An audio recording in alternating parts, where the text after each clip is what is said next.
আমরা এখন উপপাদ্য 17 নিয়ে আলোচনা করব। দেখো উপপাদ্য 17তে বলা আছে বৃত্তের কেন্দ্র ও ব্যাসভিন্ন কোন জ্যায়ের মধ্যবিন্দুর সংযোজক রেখাংশ ওই জ্যায়ের উপর লম্ব। তাহলে কি বলছে? বৃত্তের কেন্দ্র এবং ব্যাসভিন্ন কোন জ্যায়ের মধ্যবিন্দুর সংযোজক রেখাংশ ওই জ্যায়ের উপর লম্ব হবে। অর্থাৎ এমনটা হবে, যদি এটা একটা বৃত্ত হয়, এই বৃত্তের কেন্দ্র যদি হয় ও, আর ব্যাসভিন্ন কোন একটি জ্যা, দেখো ব্যাসভিন্ন জ্যা এই জন্য বলেছে যে আমরা জানি যে বৃত্তের ব্যাসটা হলো এক ধরনের জ্যা, তাই না? বৃত্তের সবচেয়ে বড় জ্যা। আচ্ছা, আমি যদি এটা করি, এটা একটা জ্যা, এই যে মধ্যবিন্দু যেটা কেন্দ্র তো সেটা, তাই না? এখান তো আমি আর লম্বা আট করতে পারতেছি না। সেই জন্য বলেছে যে বৃত্তের কেন্দ্র এবং ব্যাস ভিন্ন কোন একটি জ্যা, কারণ ব্যাসটাও একটা জ্যা, কিন্তু ওই জ্যাটা নেওয়া যাবে না, ব্যাসটা নেওয়া যাবে না। ব্যাস ভিন্ন কোন জ্যা, ধরলাম যে এটা হলো সেই ব্যাস ভিন্ন কোন একটি জ্যা এ বি, এই জ্যায়ের উপর অঙ্কিত জ্যায়ের মধ্যবিন্দু, ধরলাম যে মধ্যবিন্দু হলো এটা, এই দুটো যোগ করলে পরে এটা কি হয়ে যাবে? এর উপরে লম্ব হয়ে যাবে। ঠিক আছে, এটাই আমাদের এখানে প্রমাণের বিষয়। সেটা বলেছে যে বৃত্তের কেন্দ্র ও ব্যাসভিন্ন কোন জ্যায়ের মধ্যবিন্দুর সংযোজক সরল রেখাংশ ওই জ্যায়ের উপর কি হয়ে যাবে? লম্ব হবে। এটা আমরা এখান থেকে প্রমাণ করব। ঠিক আছে, দেখো যে আমরা এটা প্রমাণ করার জন্য প্রথমে আমাদের চিত্রটা অঙ্কন করে নিতে হবে। তো ধরলাম যে এটাই হলো বৃত্ত, এই বৃত্তের ও হলো একটি কেন্দ্র, ও হলো কি কেন্দ্র, এবং এবি ব্যাস নয় এমন একটি জ্যা, এবিটা ব্যাস নয় এমন একটি জ্যা, আমরা নাম দিলাম, এটার নাম দিলাম কি এ বি। আচ্ছা, এবি এর মধ্যবিন্দু যদি এম হয়, এবি এর মধ্যবিন্দু হলো কত? এম। তো আমাদের এখান থেকে যদি ও এমটা যোগ করে দেই, তাহলে দেখা যাবে, প্রমাণ করতে হবে যে ও এমটা হলো এই এবি এর উপরে লম্ব। এটা হলো এখানে প্রমাণের বিষয়। ঠিক আছে, তাহলে দেখো আমরা এখানে লিখবো বিশেষ নির্বাচন। আমরা এখানে কি লিখবো? বিশেষ নির্বাচন। বিশেষ নির্বাচনটা কি? নির্বাচন, দেখো নির্বাচন, নির্বাচন না, কিন্তু নির্বাচন আকার হবে না এখানে, বিশেষ নির্বাচন। বিশেষ নির্বাচনটা হলো যে আমাদের কোশ্চেনে যেটা বলেছে এইটাকে আমরা চিত্রের মাধ্যমে জাস্ট কি করবো? এখানে উপস্থাপন করে দেবো। ঠিক আছে, এটা হবে বিশেষ নির্বাচন। তবে আমরা যেহেতু এখন সৃজনশীল পরীক্ষা দেব, সৃজনশীলের ভিতরে এই বিশেষ নির্বাচনটা লেখার ওইরকম কোনো সুযোগ নেই, সাধারণত লেখা হয় না। তবে আমাদের সময় আমরা যখন পড়েছি তখন আমরা বিশেষ নির্বাচন দিয়েছি, এবং না দিলে পরে স্যাররা আবার মার্কস কাটছে। ঠিক আছে, এখন সাধারণত যেহেতু উদ্দীপক থাকে, এখানে বিশেষ নির্বাচন ওইভাবে লেখার কোনো সুযোগ সাধারণত হয় না, থাকে না, তাই বিশেষ নির্বাচন না দিলেও কোনো ক্ষতি নেই। আচ্ছা, যাই হোক, তো বিশেষ নির্বাচন তাহলে আমরা লিখবো এখানে মনে করি ও কেন্দ্র বিশিষ্ট বৃত্তে, ও কেন্দ্র বিশিষ্ট বৃত্তে, ও কেন্দ্র বিশিষ্ট বৃত্তে এবি ব্যাস নয় এমন একটি জ্যা, এবি ব্যাস নয় এমন একটি জ্যা, এবি ব্যাস নয় এমন একটি জ্যা, এমন একটি জ্যা, এই হলো জ্যা, এমন একটি জ্যা। আর এম হলো ওই জ্যায়ের মধ্যবিন্দু। তাহলে আমরা লিখবো এম কমা, মানে এম বিন্দুটা, কমা মানে কি এম বিন্দু, শুধু এম, মানে এই যে এম বিন্দুটাকে বোঝাচ্ছে, এম এবি জ্যায়ের মধ্যবিন্দু, এবি জ্যায়ের মধ্যবিন্দু, ও এম যোগ করি, ও কমা এম, এখানে কমা দ্বারা বোঝাচ্ছে কি ও বিন্দু আর এম বিন্দু, এই দুটো আমরা কি করে দেই? যোগ করে দেই। যদি আমরা এখানে ও এম লিখি তাহলে কিন্তু আর বিন্দু বোঝাচ্ছে না, ও এম একটা রেখাংশকে বোঝাচ্ছে। ঠিক আছে, তাই আমাদের এখানে কি করতে হবে? ও কমা এম, মানে ও বিন্দু আর এম বিন্দু, এটা আমরা কি করে দিলাম? যোগ করে দিব। তাহলে ও কমা এম যোগ করি, ও কমা এম মানে কি ও বিন্দু আর এম বিন্দু যোগ করি, আমরা যোগ করে দিলাম। তো এখন প্রমাণ করতে হবে যে ও এম রেখাংশটা, মানে ও এম রেখাংশটা এই এ বি জ্যা এর উপর কি হবে? লম্ব হবে। তাহলে আমরা এখানে লিখব যে প্রমাণ করতে হবে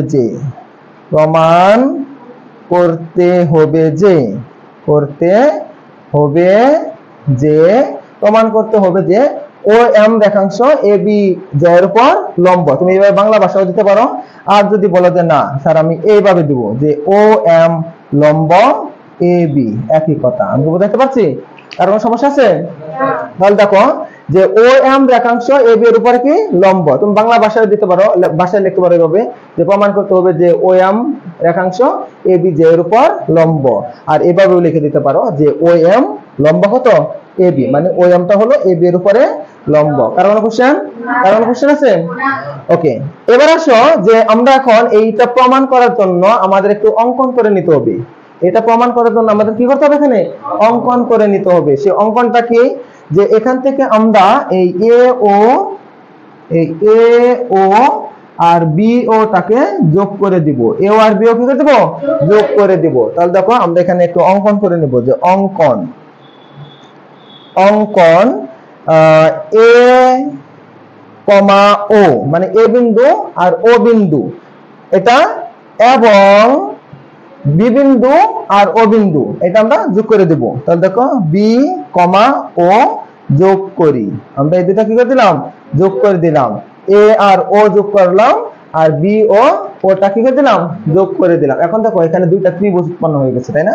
একটা হলো এ ও এম ত্রিভুজ, আর একটা হলো কি বি ও এম ত্রিভুজ, তাই না? এখানে দুইটা ত্রিভুজ উৎপন্ন হয়েছে, একটা হলো এ ও এম এই ত্রিভুজ, একটা হলো বি ও এম, এই দুইটা ত্রিভুজ উৎপন্ন হয়ে গেছে। এখন আমরা এই দুইটা ত্রিভুজকে কাজে লাগাবো। এখন আমরা এই দুই ত্রিভুজটাকে কাজে লাগিয়ে আমরা প্রমাণ করব যে এটা 90 ডিগ্রি, এটা কত 90 ডিগ্রি। আমরা এটা প্রমাণ করব যে এটা 90 ডিগ্রি আর এটা কত 90 ডিগ্রি। আমরা এটা এখান থেকে প্রমাণ করব যে 90 ডিগ্রি হলে তো সেখানে লম্ব, নাকি? যদি এখানে 90 ডিগ্রি হয় তাহলে তো সেটা কি হয়ে যাবে? লম্ব হয়ে যাবে, তাই না? আচ্ছা, তাহলে দেখো আমরা এখানে যদি প্রমাণ করি তাহলে আমরা লিখব এরকম যে প্রমাণ।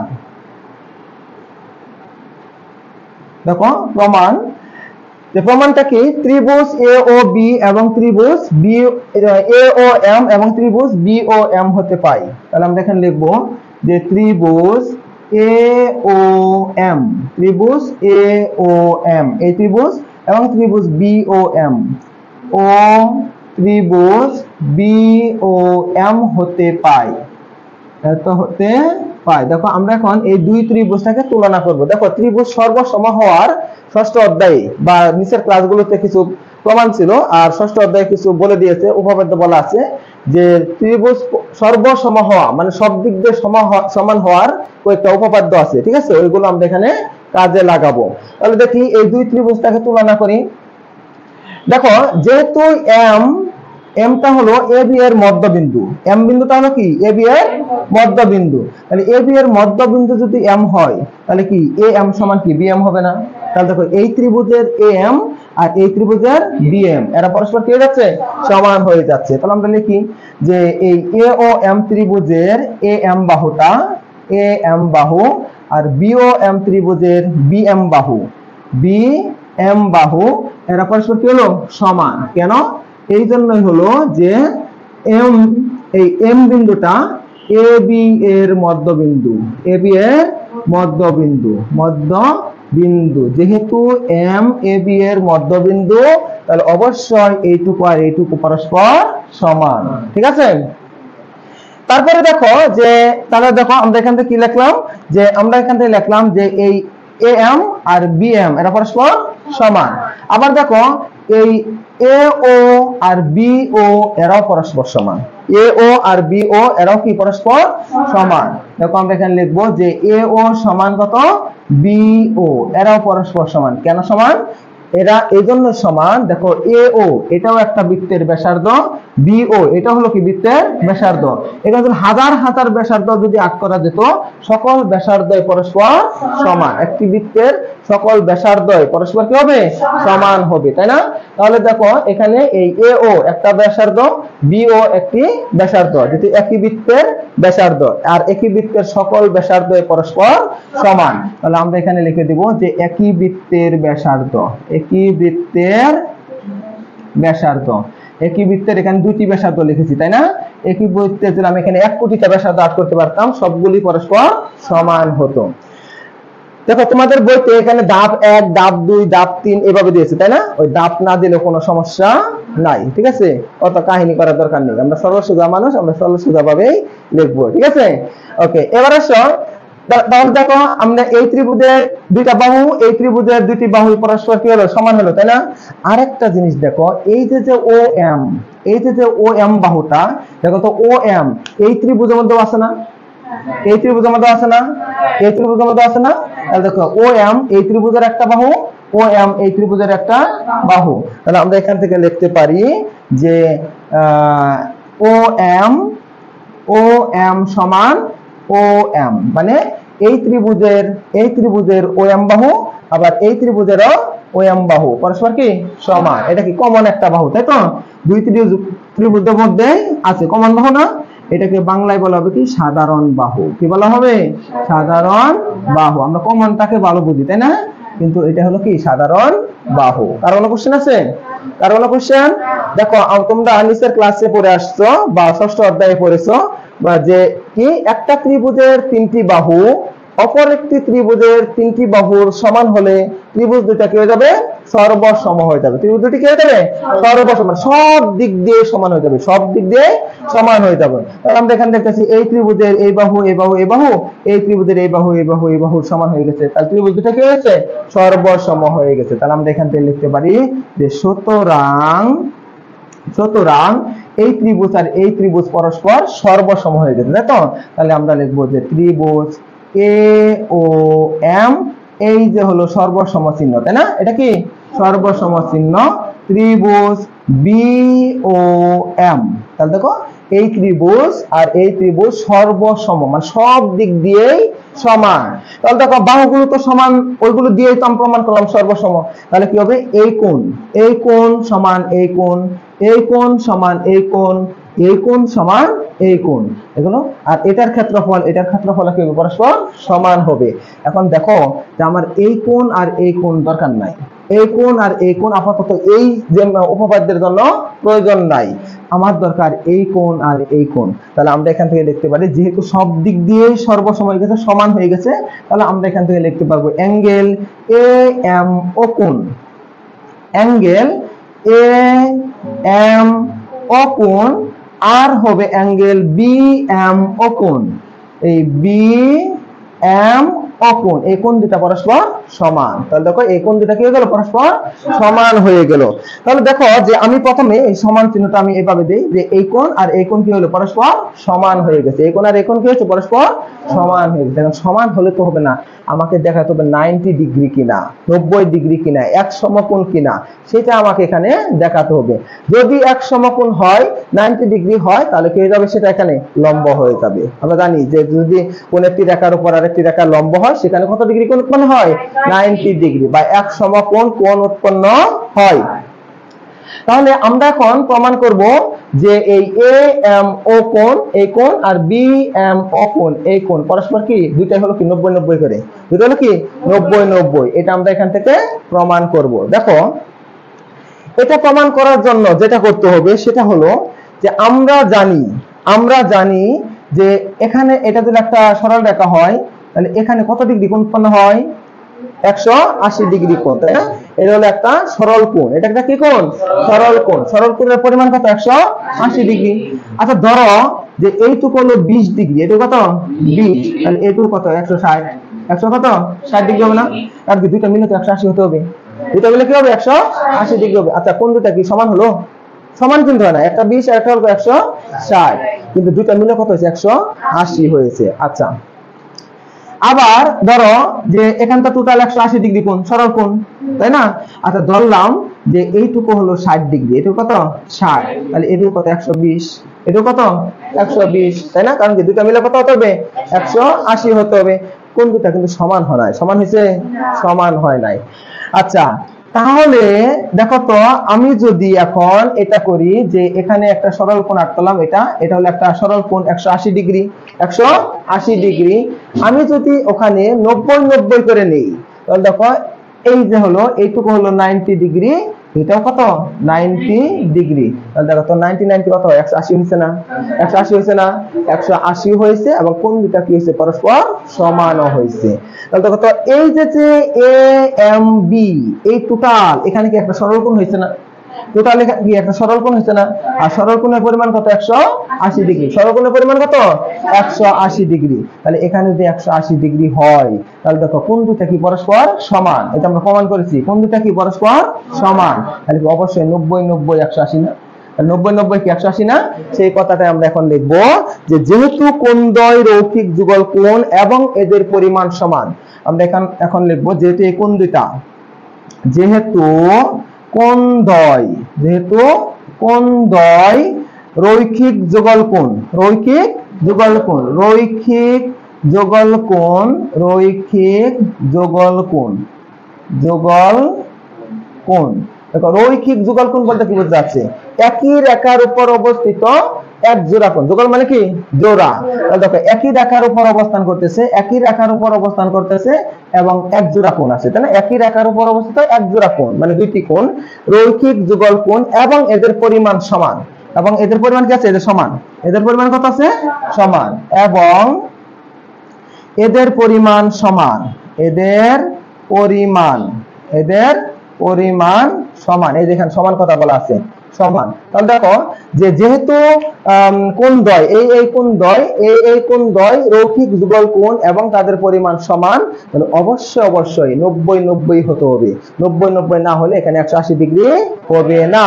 সেটাই আমরা লিখে দিব যে সুতরাং অ্যাঙ্গেল AMO সমান অ্যাঙ্গেল BMO সমান 90 ডিগ্রি, তাই না, এটাও 90 ডিগ্রি এটাও 90 ডিগ্রি। তো আমরা লিখে দিই এক সমকোণ, 90 ডিগ্রি মানে তো এক সমকোণ নাকি বলো, 90 ডিগ্রি মানে হলো কি এক সমকোণ। তাহলে আমরা এখানে লিখে দিলাম এক সমকোণ। তাহলে দেখো তো এখানে যেহেতু এটা এক সমকোণ এটা এক সমকোণ, তাহলে কি এটা কি লম্ব হয়ে গেছে না, হ্যাঁ, যেখানে লম্ব সেখানে কি এক সমকোণ তৈরি হয়, আর যেখানে সমকোণ তৈরি হয় সেখানে কি হয়ে যায় লম্ব হয়ে যায়। তাহলে আমরা এখানে লিখতে পারি যে সুতরাং এই OM এটা কি হবে এই AB এর উপরে লম্ব হয়ে যাবে, AB এর উপরে কি হয়ে যাবে লম্ব হয়ে যাবে, বুঝতে পারছো, এটাই প্রমাণিত। কার কোনো কোশ্চেন আছে, কোশ্চেন থাকলে বলো, কোশ্চেন না থাকলে লেখো।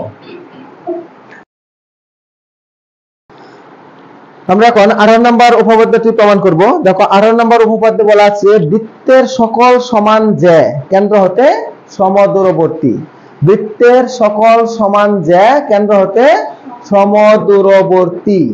দেখো এখানে এটাই বোঝাচ্ছে যে যদি এটা একটা বৃত্ত হয়, ধরলাম যে এটা একটা বৃত্ত, এই বৃত্তে আমি যদি মনে করি যে এটা তারপরে নাম দিয়ে যদি এবি তারপরে ধরো যে এখানে একটা যে অঙ্কন করলাম নাম দিলাম আমরা CD, তারপরে এখানে একটা করলাম সেটার নাম হলো EF আমরা ধরে নিলাম এগুলো সব সমান হচ্ছে, এগুলো সবই সমান হচ্ছে, এখানে EFGH এরকম যদি আমরা নাম দেই, দেখো এখানে আমরা চারটা যে অঙ্কন করছি এগুলো আমরা ধরলাম সবগুলো সমান, সবগুলোই পরস্পর সমান। তো তাহলে এই কেন্দ্র ও থেকে এটার দূরত্ব এটার দূরত্ব এটার দূরত্ব এটার দূরত্ব এই সকল দূরত্বগুলো কি হবে পরস্পর সমান হবে যদি জ্যাগুলো পরস্পর সমান হয়, যদি জ্যাগুলো পরস্পর সমান হয় তাহলে তারা কি হবে কেন্দ্র থেকে সমান দূরে দূরে অবস্থান করবে, সমান দূরে দূরে অবস্থান করবে। এটাই হলো আমাদের এখানে এই উপপাদ্যটির প্রমাণের বিষয়, বুঝছো, যে বৃত্তের সকল সমান জ্যা কেন্দ্র হতে সমদূরবর্তী, ঠিক আছে। তাহলে দেখো আমরা এখানে একটা বৃত্ত তাহলে অঙ্কন করে ফেলি, যে এটা হলো একটা বৃত্ত, ঠিক আছে, এই বৃত্তের ও হলো কেন্দ্র, ওটা হলো কি কেন্দ্র। দেখো আমরা তো অত জ্যা নিয়ে কাজ করতে পারবো না, আমরা দুইটা জ্যা নেব, দুইটা সমান জ্যা নেব। আমরা ধরো যে আমরা এখানে একটা নিলাম, এই হলো একটা এই জ্যা, নাম হলো AB, নাম দিলাম আমরা কি AB। আবার এখানে আরেকটা জ্যা নিলাম, ধরলাম যে এটা নাম হলো CD, এই দুটো আমরা সমান ধরে নিলাম, এই দুটাকে আমরা সমান ধরে নিলাম, যে ধরলাম যে এটা সমান হয়েছে, এটা সমান হয়েছে। এখন আমাকে দেখাতে হবে যে ও থেকে AB এর দূরত্ব, এবং ও থেকে সিডি এর দূরত্ব পরস্পর সমান। আচ্ছা, দূরত্ব বলতে এই ও থেকে এই বিন্দুকে বোঝাচ্ছে, বোঝায়? ও থেকে এই বিন্দুকে বোঝায় না, ও থেকে এখানেও বোঝায় না, ও থেকে এখানে কেউ বোঝায় না, ও থেকে এখানে লম্বটাকে বোঝায় অ্যাকচুয়ালি আমাদের দূরত্ব। আমি বুঝাতে পারছি? ও থেকে যে এটার উপর লম্বা টানা হয় সেটা হলো দূরত্ব।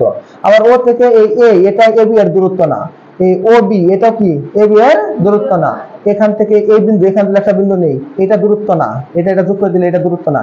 এই ও থেকে এর উপর যে লম্বা টানবো সেটাই হলো অ্যাকচুয়ালি দূরত্ব। আমি বুঝাতে পারছি? দূরত্ব বলতে সাধারণত লম্ব দূরত্বকে বোঝায়। দূরত্ব বলতে কি বোঝাবে?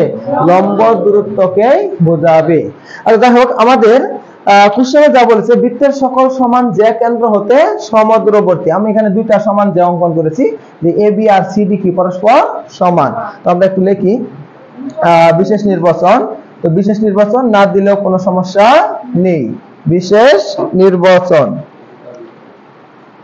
বিশেষ নির্বাচন এখানে লিখবো যে মনে করি ও কেন্দ্র বিশিষ্ট বৃত্তে, ও মনে করি ও কেন্দ্র বিশিষ্ট বৃত্তে, কেন্দ্র বিশিষ্ট বৃত্তে, ও কেন্দ্র বিশিষ্ট বৃত্তে এ বি এবং সিডি দুটি সমান যে, এ বি ও সিডি দুটি সমান যে, দুটি সমান যে, সমান যে মানে কি? অর্থাৎ এ বি সমান CD, A B R CD কি পরস্পর সমান। এইটা আমরা ধরে নিলাম যে দুইটা পরস্পর সমান হলে হয়েছে, না হলে হয়েছে, ঠিক আছে, সমান আমরা ধরে নিলাম। এখন যেটা করতে হবে সেটা হলো, ওই যে বলেছে যে সমান যায়, তাহলে এরা কি পরস্পর সমদূরবর্তী, কেন্দ্র থেকে সমদূরবর্তী। সমদূরবর্তী করার জন্য তাহলে কি আমরা লম্ব টানতে হবে। দূরত্ব বোঝাইতে কি সাধারণত লম্ব দূরত্বটাকেই বোঝায়, তাই না? তাহলে এখানে লম্ব টানবো, এখানে কি করবো? লম্ব টানবো। যেহেতু আমাদের কি প্রমাণে এটা লাগবে, তাহলে আমরা এখানেই বিশেষ নির্বাচনের মধ্যে লম্বটা টেনে নিই। দেখো, ও থেকে এ বি এর উপরে আমরা কি করব? ধরো যে ও ই লম্ব অঙ্কন করলাম, আর ও থেকে সিডি এর উপরে আমরা কি করলাম? ও এফটাকে লম্ব অঙ্কন করে দিলাম। বুঝেছ? আমরা যেটা লম্ব অঙ্কন করে দিলাম কোথা থেকে? এই ও বিন্দু থেকে, কেন্দ্র থেকে। তাহলে আমরা এখন লিখবো যে কেন্দ্র ও হতে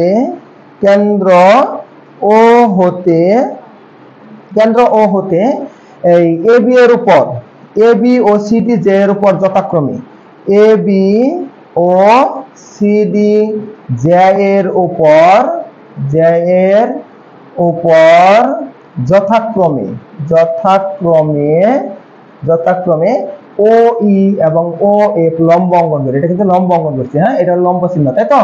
আমরা এখানে ও ই এবং ও এফটাকে লম্ব অঙ্কন করতেছি। যথাক্রমে ও ই ও এফ লম্ব অঙ্কন করি, মানে এই যে লম্ব দুটো অঙ্কন করলাম, এই লম্ব দুটো অ্যাকচুয়ালি কি করতেছে?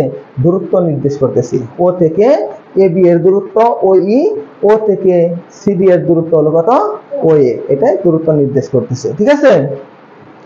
আচ্ছা, তাহলে আমরা লিখবো, তাহলে এখানে লিখে দেই যে তাহলে কেন্দ্র ও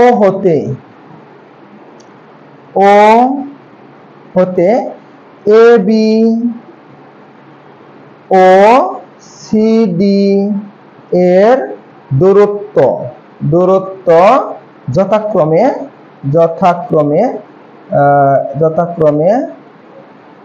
ওই এবং ওএ, ওই এবং কি ওএ, ওই এবং ওএ, এটা হলো দূরত্ব ওই এবং ওএ। বুঝতে পারছো? কারণ কোশ্চেন আছে। আচ্ছা, এটা হলো আমাদের দূরত্ব নির্দেশ করতেছে। তাহলে যেহেতু এই ওই এবং ওএফ দুইটা দূরত্ব, তাহলে এই দুইটা যদি আমরা সমান দেখাতে পারি যে ওই আর ওএফ সমান, তাহলে তো দূরত্ব দুইটা পেয়ে গেল। মানে ও থেকে এ বি এর দূরত্ব, ও থেকে সিডি এর দূরত্ব পরস্পর সমান হয়ে গেল। এটা তো আমাদের প্রমাণ করতে বলছে, তাই না? তাহলে আমরা লিখবো যে প্রমাণ করতে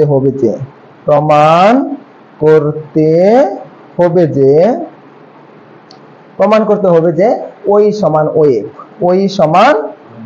ওই সমান ওএফ, এটাই আমাদের প্রমাণ করতে হবে যে ওই আর ওএফ পরস্পর সমান। অর্থাৎ কি কেন্দ্র থেকে সমান সমান জ্যা সমান দূরে অবস্থান করে, মানে দূরত্ব দুটো পরস্পর সমান। কারো কোনো কোশ্চেন আছে? কারো কোনো কোশ্চেন? এখন দেখো যে ওই আর ওএফ এটা সমান দেখানোর জন্য আমাকে এখানে একটু অঙ্কন করে নিতে হবে, ঠিক আছে? আমরা এখানে একটু অঙ্কন করে নিব। সেই অঙ্কনটা কি, এখান থেকে এ ও যোগ করে দিব, আর এখান থেকে সি ওটাকে কি করে দেব, যোগ করে দেব। আমরা এই দুটা যোগ করে দেব। তাহলে দেখো আমরা এখানে লিখবো যে অঙ্কন অঙ্কন অঙ্কন এ ও এবং সিও সিও যোগ করি বুঝতে পারছো?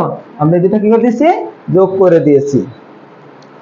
এখন আমরা এই যে দুটো ত্রিভুজ, এই যে দুটো ত্রিভুজ, এই দুটো ত্রিভুজটাকে কাজে লাগিয়ে বা দুটো ত্রিভুজ ব্যবহার করে আমরা দেখাবো যে ওই আর ওই পরস্পর সমান। দেখো যে আমার 17 বিপরীত উপপাদ্য বলা আছে যে কেন্দ্র থেকে ব্যাস ভিন্ন কোন জে এর উপর অঙ্কিত লম্ব ওই জ্যাকে কি করে সমাদ্বিখণ্ডিত করে। আর এখান থেকে দেখো ও থেকে এ বি এর উপর লম্ব হলো ওই, তাহলে এই ওইটা কি করছে, এই এ বি কে সমান দুই ভাগে ভাগ করছে, তাই না? সমান দুই ভাগে ভাগ করে দিয়েছে। তাহলে এই সমান কত, বি। এই সমান কত, বি। আবার ও থেকে সিডি এর উপর ও এফ হলো একটা লম্ব, তাহলে আমরা এখান থেকে লিখতে পারি যে সিএফ সমান কত, ডিএফ, তাই না? আমরা এগুলো এখান থেকে লিখতে পারি। এখন আমরা যেটা করব এখানে যে লিখবো যে যেহেতু এই কথাগুলোই আমরা এখানে লিখে দেব, যেহেতু ও ই লম্ব সিডি এবি, ও ই লম্ব কি এ বি, এটা কি বোঝাচ্ছে, ওই রেখাংশটা এ বি এর উপরে লম্ব।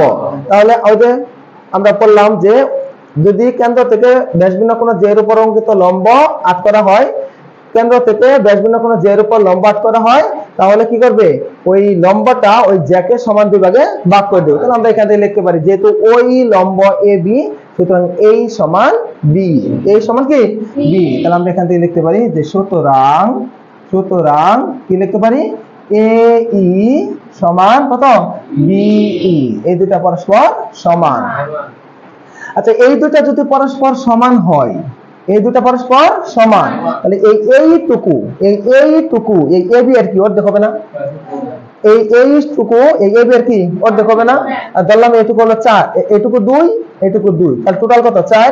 তাহলে 4 এর অর্ধেক নাই 2, এই 2 টুকু কি 4 এর কি অর্ধেক না? তাহলে দেখো, তাহলে এ আর বি যেহেতু সমান, তাহলে আমরা এখান থেকে লিখতে পারি যে এই সমান হাফ এ বি। এই সমান কত, হাফ এ বি। সুতরাং এ ই সমান হাফ এ বি। বুঝতে পারছো? আর কোনো সমস্যা আছে? আর কোনো কোশ্চেন? ওকে, এখন দেখো আমরা এখানে কাজ করি, সেটা হলো কি, এটা এই এ এর নিচে মনে মনে কি একটা 1 আছে না? হ্যাঁ, এটা তো আমাদের লব, তাই না? আচ্ছা, এই 1 দিয়ে এই এবিটা তো সরি এবিটা হলো লব আর 1টা হলো হর, তাহলে এই 1 দিয়ে এবি কে কি করে দিতে পারি, আমরা গুণ করে দিতে পারি না? আর এই 2 হলো হর, এই হলো লব, 2 দিয়ে এই কে কি করতে পারি, গুণ করতে পারি, মানে আর গুণ যেটা আর কি, আর গুণ, তাই তো? তাহলে দেখো 1 দিয়ে এবি কে যদি গুণ করি, তাহলে এবি কে এবি, 2 আর এ যদি গুণ করি, তাহলে এখানে কত হবে, 2a লেখা যায়। কোন সমস্যা আছে? ওকে, এখন দেখো আবার ঠিক একইভাবে ও এফ টা এই সিডি এর উপর কি আছে, লম্ব। ও এফ কি সিডি এর উপরে লম্ব, তাহলে ও এফ যদি সিডি এর উপর লম্ব হয়, তাহলে আমরা এখানে লিখতে পারি সিএফ সমান কত, ডিএফ, তাই না? তাহলে আমরা ওই কথাটা আবার লিখে দিই যে আবার ও এফ লম্ব কত, সিডি। ও এফ হলো কি সিডি এর উপরে লম্ব, তাহলে আমরা এই যে একই রকম লিখতে পারি যে সুতরাং কি লিখতে পারি যে সিএফ সমান ডিএফ। সিএফ সমান ডিএফ, এই হলো সিএফ সমান কত, ডিএফ। ঠিক একইভাবে এটা যেমন লিখছিলাম ওই রকমই আমরা লিখি। সুতরাং সিএফ সমান হলো হাফ সিডি। সিএফ সমান কত, হাফ সিডি। তাহলে আমরা এখানে লিখবো যে সিএফ সমান হাফ সিডি লেখা যায়। তাহলে দেখো এখান থেকে আমরা কি করতে পারি, ওই যে ঠিক একইভাবে আমরা আর গুণ করি, এটা নিচে মনে হয় একটা 1 আছে, তাই না? 1 দিয়ে সিডি কে গুণ করলে সিডিএফ কে সিডি, আর 2 আর সিএফ যদি গুণ করি 2 সিএফ। বুঝতে পারছেন? কার কোনো কোশ্চেন আছে? কার কোনো কোশ্চেন? ওকে, এবার দেখো এই কাজগুলো কেন করলাম, যেহেতু আমরা এই ত্রিভুজটাকে এ ও ই এই ত্রিভুজ এবং সি ও এফ এই ত্রিভুজটাকে কাজে লাগাবো, এখন আমাদের তো এই বাহুগুলোর মধ্যে তুলনা করতে হবে, তাই না? দেখো আস্তে আস্তে আমরা এই এবি আমাদের দেওয়া আছে এবি সমান সিডি, এবি সমান কত সিডি, এই কথাটা বলা আছে, তাই না? দুটি সমান যায়, ওখান থেকে আমরা এবি সিডি থেকে আস্তে আস্তে আমরা এই ত্রিভুজের মধ্যে ঢুকে যাবো। এবার এই ত্রিভুজের মধ্যে ঢুকে যাব। তাহলে দেখো আমাদের এখানে এবির মান বের করছি 2AE, সিডির মান বের করছি কত 2CF। তাহলে দেখো তা আমরা এখান থেকে লিখতে পারি না কিন্তু যে কিন্তু হলো যে এবি সমান সিডি, এটা আমাদের দেওয়া আছে, তাই না? এবি সমান সিডি। আচ্ছা আমরা এটা লিখে নিলাম যে এবি সমান কত সিডি। আচ্ছা এবির মান বসাও, এবির মান কত এখানে 2AE সমান সিডির মান কত 2CF 2 চলে গেল, তাহলে আমরা এখানে কি পাবো? সুতরাং AE সমান CA। দেখো আমরা ফাইনালি কি পেলাম? আমরা পেলাম যে এই AE আর এই CF এরা পরস্পর সমান পেলাম, এরা পরস্পর সমান পেলাম। কার কোনো কোশ্চেন আছে? কার কোনো কোশ্চেন?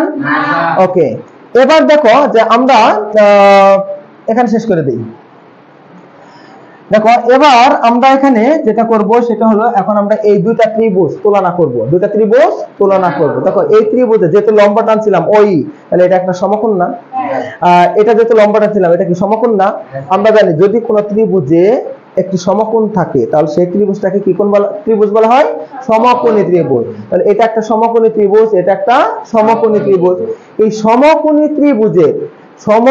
ত্রিভুজের আমরা জানি অতিভুজ আর যে কোনো একটি বাহু যদি পরস্পর সমান হয়, এই ত্রিভুজের অতিভুজ এটার অতিভুজ, এটার একটা বাহু এটার একটা বাহু যদি পরস্পর সমান হয় তাহলে ত্রিভুজ দুইটা কি হয়ে যাবে? সর্বসম হয়ে যাবে, তাই না? তাহলে দেখো আমরা এখানে লিখতে পারি যে ত্রিভুজ AOE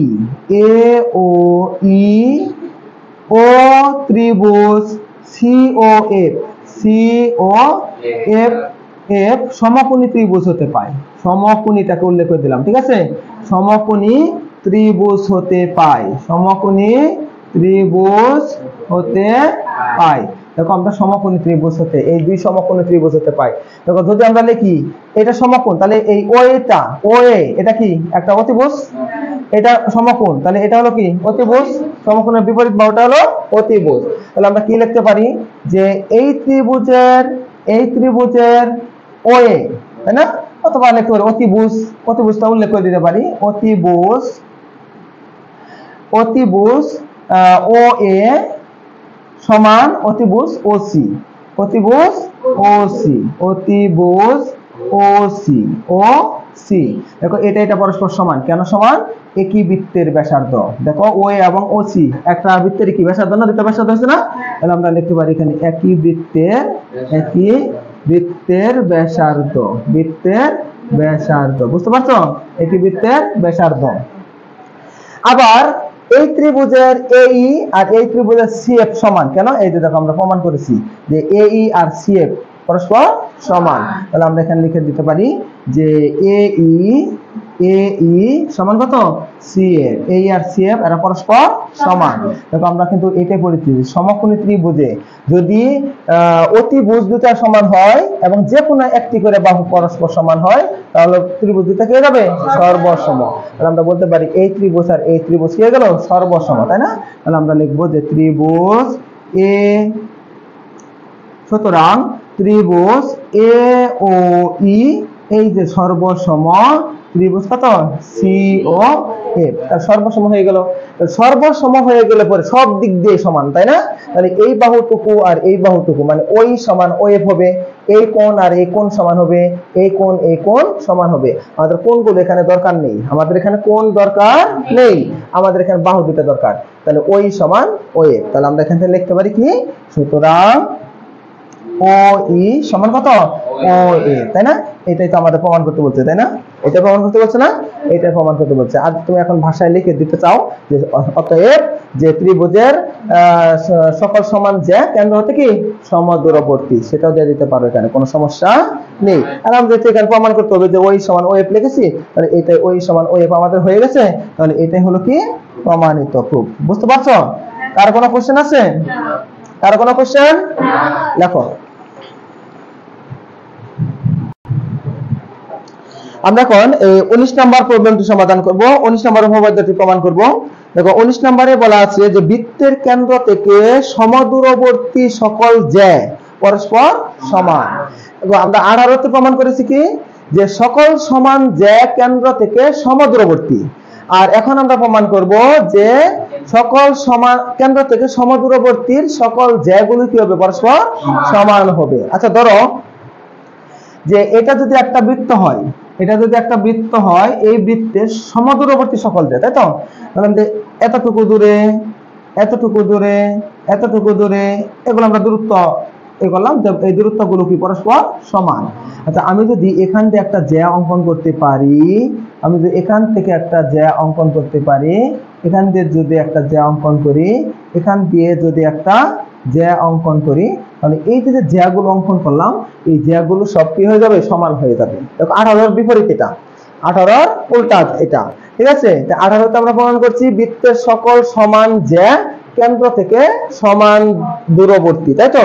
আর এইটা 19এ আমরা প্রমাণ করব যে কেন্দ্র থেকে মানে সমদূরবর্তী এই দূরত্ব, এই দূরত্ব, এই দূরত্ব, এই দূরত্ব যদি সমান হয়, তাহলে এই জ্যা, এই জ্যা, এই জ্যা, এই জ্যা গুলো কি হবে, পরস্পর সমান হয়ে যাবে, তাই না। এটা আমরা এখানে প্রমাণ করব। আপনি বুঝতে পারছেন?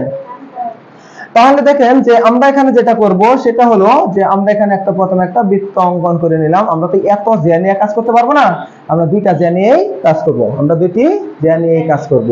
আমরা মনে করি যে এই ও কেন্দ্র বিশিষ্ট বৃত্তে, ও কেন্দ্র বিশিষ্ট বৃত্তে এই এ বি আর এখানে হলো আমরা সি ডি, এটা দুইটা পরস্পর দুটি জ্যা, দুটি জ্যা, যে কোনো দুটি জ্যা। আমরা প্রমাণ করব যে এরা কি পরস্পর সমান, আমরা এখান থেকে প্রমাণ করব যে এরা পরস্পর সমান। আচ্ছা তো আমরা লিখে নেই যে বিশেষ নির্বাচন, বিশেষ নির্বাচন, বিশেষ নির্বাচন মনে করি ও কেন্দ্র বিশিষ্ট বৃত্তে, ও কেন্দ্র বিশিষ্ট বৃত্তে, ও কেন্দ্র বিশিষ্ট বৃত্তে এবি এবং সিডি দুটি জ্যা, এবি ও সিডি দুটি জ্যা। দেখো দুটি জ্যা, এখানে যে কোনো দুটি জ্যা, এখন এরা সমান হয় না, আমরা সমান প্রমাণ করব, ঠিক আছে, দুটি জ্যা। এখন বলছে কি সমদূরবর্তী, সমদূরবর্তী দুটি জ্যা, তাই তো। এখন সমদূরবর্তী দূরত্ব বোঝাতে আমরা সাধারণত কি করি, দূরত্ব বোঝাতে আমরা লম্ব দূরত্বকে বোঝাই, তাই তো। তাহলে এখন আমরা যেটা করব, ও থেকে এই এ বি এর উপরে লম্ব অঙ্কন করব, ও থেকে সি ডি এর উপরে কি করব, লম্ব অঙ্কন করব। ও থেকে এ বি এর উপরে ওই, ও থেকে সি ডি এর উপরে ও এফ লম্ব অঙ্কন করি। তাহলে এখন লিখবো যে ও থেকে মানে কেন্দ্র থেকে, ও তো কেন্দ্র, তাই না, ও থেকে A B O C D জ্যা এর উপর, সিডি জ্যা এর উপর, সিডি জ্যা এর উপর ও ই এবং ও এফ লম্ব অঙ্কন করি, ও ই ও এফ লম্ব অঙ্কন করি, লম্ব অঙ্কন করি, লম্ব অঙ্কন করলাম। তাহলে কি হলো, লম্ব অঙ্কন করার ফলে কি হলো, তাহলে এই ও ই ও এফ এই দুটাই হলো কি কেন্দ্র ও হতে এ বি এবং সি ডি এর দূরত্ব, তাই না, দূরত্ব। তাহলে ও ই এবং ও এফ হলো কি কেন্দ্র ও হতে এ বি এবং সি ডি এর লম্ব দূরত্ব বা দূরত্ব। এ বি কেন্দ্র হতে যথাক্রমে দেই, এখানে যথাক্রমে A B O C D এর লম্ব দূরত্ব, A B O C D জ্যা এর লম্ব দূরত্ব, সি ডি জ্যা এর দূরত্ব দেই, লম্ব দূরত্ব একই জিনিস, জ্যা এর দূরত্ব,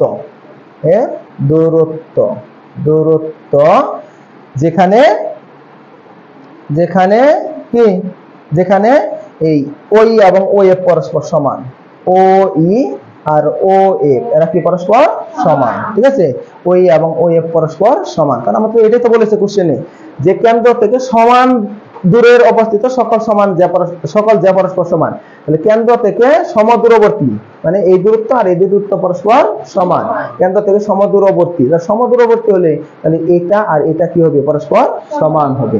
তখন আমরা যেহেতু এখানে লম্ব আট করেছিলাম, তাহলে অবশ্যই এটা হলো লম্ব, এটা হলো কি লম্ব। বুঝতে পারছো? কারণ কোশ্চেন আছে, কারণ কোশ্চেন। ওকে, এবার যেটা করব, অঙ্কন করে নিতে হবে, আবার অঙ্কন করে নিতে হবে, এটা প্রমাণ করতে অঙ্কন লাগবে। দেখো অঙ্কন, আমরা এখানে কি করব, এই এ ও আর সি ও টাকে যোগ করে দিব। তাহলে দেখো আমরা এখান থেকে এই এ ও আর এখান থেকে এই সি ও টাকে কি করে দিলাম, যোগ করে দিলাম। দেখো এ ও আর সি ও যোগ করার ফলে আমরা দুইটা ত্রিভুজ পেয়ে গেলাম। এখন এই দুইটা ত্রিভুজ ব্যবহার করেই আমরা কি করব, দেখাবো যে এই A B R C D পরস্পর সমান। বুঝতে পারছো? কোনো সমস্যা আছে? কোনো সমস্যা? ওকে, তাহলে আমরা এখানে লিখে দেই যে এ ও এবং সি ও যোগ করি, এ ও আর সি ও কি করে দিলাম, যোগ করে দিলাম। তার কোনো কোশ্চেন? তার কোনো কোশ্চেন আছে? ওকে, এবার দেখো যে আমরা তাহলে এই যে ত্রিভুজ দুটাকে কাজে লাগাতে হবে, তাই না? এই ত্রিভুজ দুটাকে কাজে লাগাতে হবে। আচ্ছা দেখো তো, আমরা এখানে ওইটা এই ওইটা এর উপরে কি লম্ব না, আবার এখানে ও এফ সি ডি এর উপরে কি লম্ব না। তাহলে দেখো আমরা লিখে দিব যে প্রমাণ যেহেতু এই ও ই লম্ব এ বি, ওই লম্ব কি এ বি, দেখো ও ই হলো এ বি এর উপরে লম্ব, তাহলে এটা কি একটা সমকোণ না? হ্যাঁ, তাহলে আমরা কি লিখতে পারি যে সুতরাং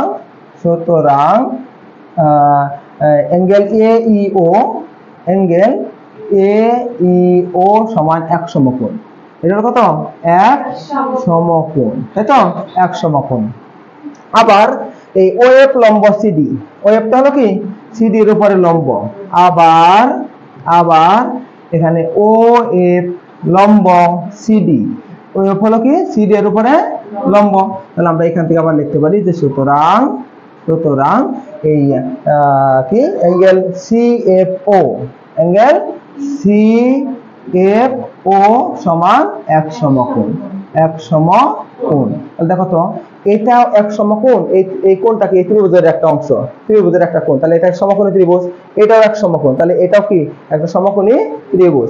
এখন আমরা এই দুই সমকোণী ত্রিভুজটাকে কি করব, কাজে লাগাবো। ঠিক আছে, আমরা দুই সমকোণী ত্রিভুজটাকে ব্যবহার করব। তাহলে আমরা লিখব যে এখন ত্রিভুজ এ ও ই ও ত্রিভুজ সি ও এফ, সমকোণী ত্রিভুজ হতে পায়,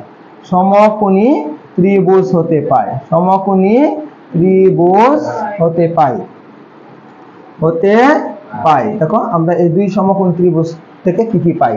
দেখো এই ত্রিভুজের এটা সমকোণ, তাহলে এটা হলো কি অতিভুজ, এটা সমকোণ, তাহলে এটা হলো কি অতিভুজ। তাহলে এই ত্রিভুজের এই অতিভুজ আর এই ত্রিভুজের এই অতিভুজ পরস্পর সমান, তাই না? কারণ একই বৃত্তের ব্যাসার্ধ, তাহলে এটা আর এটা পরস্পর সমান। তাহলে দেখো আমরা এখানে লিখবো যে এই ত্রিভুজের অতিভুজ উল্লেখ করে দিতে পারো, না দিলেও কোনো সমস্যা নেই, আমরা বুঝতেছি তো এটা একটা অতিভুজ, তাই না? অতিভুজ ও এ সমান অতিভুজ কত ওসি, অতিভুজ কত ওসি। আবার এই যে এখানে দেখো যে এই যে এটা ও ই আর ও এফ এরা সমান, এই যে দেখো আমরা এটা এখান থেকে ধরে নিয়েছি যে এরা হলো কি পরস্পর সমান। তাহলে আমরা এখান থেকে লিখবো যে ও ই সমান ও এফ, ও ই সমান কত ও এফ, এরা পরস্পর সমান, তাই না?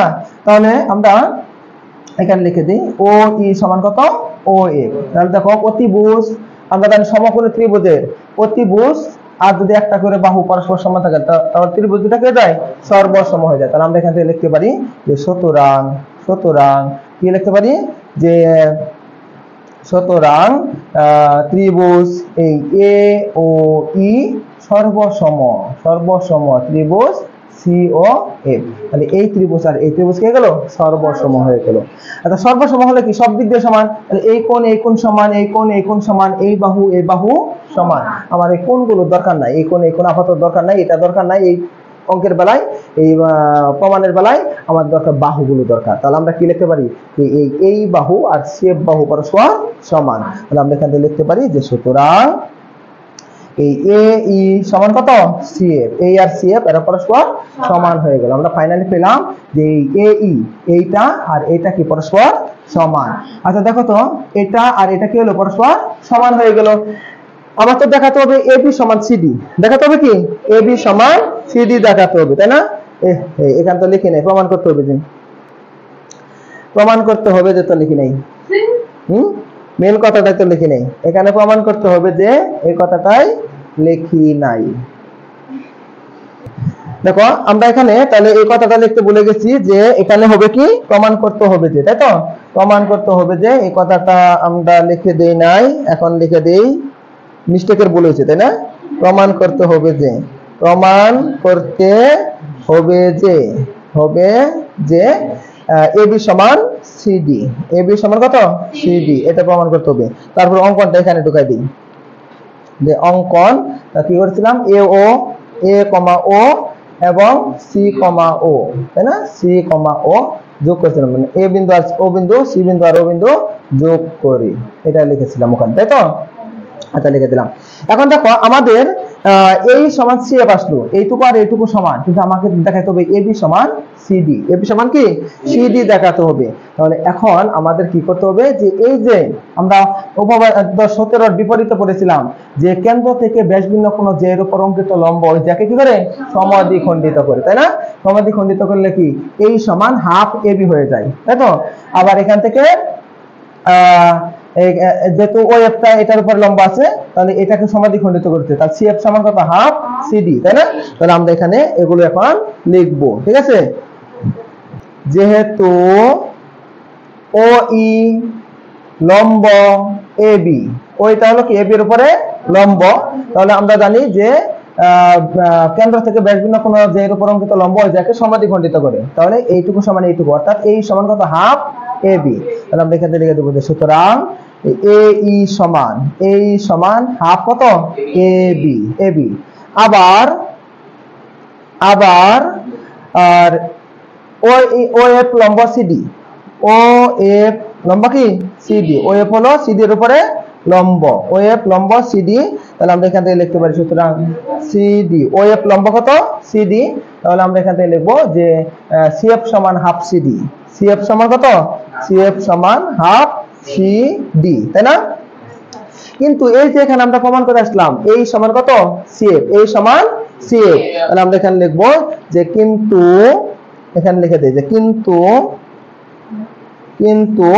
ওই যে ওখানে প্রমাণ করে আসছি আমরা যে এ ই সমান কত সিএফ, এ সমান সিএফ, এর মানগুলো বসে দাও। দেখো এর মান কত আছে হাফ এবি সমান এই সিএফ এর মান কত আছে, সিএফ এর মান হাফ সিডি, দুই পাশ থেকে হাফ হাফ চলে যাক, তাহলে আমরা এখানে কি পাবো সুতরাং এবি সমান সিডি, এবি সমান কত সিডি, এবি সমান সিডি, এটা তো প্রমাণিত, তাই না? এটাই প্রমাণিত, বুঝতে পারছো? কারো কোনো কোশ্চেন আছে? কারো কোনো কোশ্চেন লেখো।